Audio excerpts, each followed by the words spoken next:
decoration कमी हरा दो एतहब आकाना और तेहेñ दो ना 8 तारीख कना और तेहेñ डेकोरेशन ले एतहब आका और नोआ रोटे बापला लगित ñel दाड़ा कना पे सीधा सड़क चालू आकाना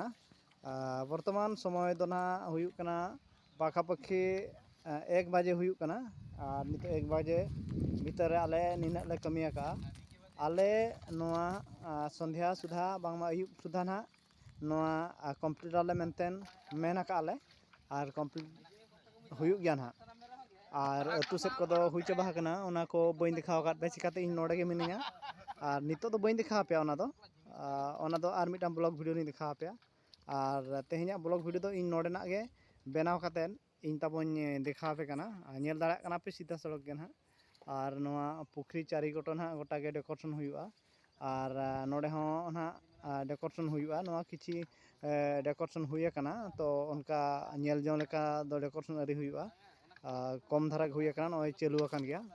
और नोआ ना दिन अयुब सुधा ते दो कटिज ñel जों लेका हुयुआ तो नोआ आले गापा अयुब सुधा दो जतो कंप्लीट कातेन ले दोहो का तो ñel दाड़ा कना पे सीधा और उनको कोड़ा को ठेन सेनोआ और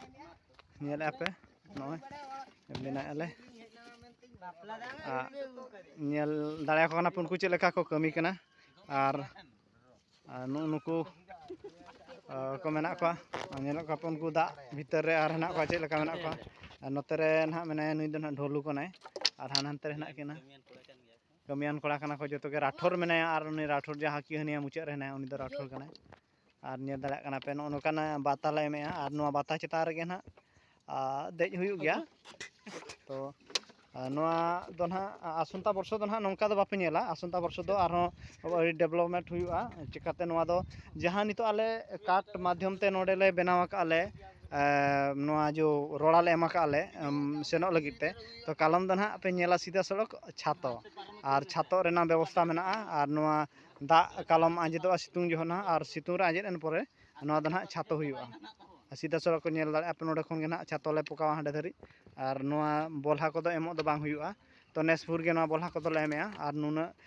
कमी दो नेसपुर के चालू आकाना कालम को दो नुना कमी दो ना बांग हुयुआ छातो आनोआ खाली साइड ते डेकोरेशन हुयन खान गे हुयुआ ना तो तेहेñा ब्लॉग वीडियो रे निना गे ताबन ñel दाड़ा कना पे जतो हर गे और अतु रनांग को दो बइन दिखाव पे कना ताबन और मिद धरे जदि आपे जतो इन दिखाव पे एनखान आपे कटे ñeñel रे उना इंटरेस्ट तापे बांग हिजुआ ओनाते इन अच्छा अच्छा ñel हचोत पे और निहाती आपे कमेंट काते बड़ा हचुइया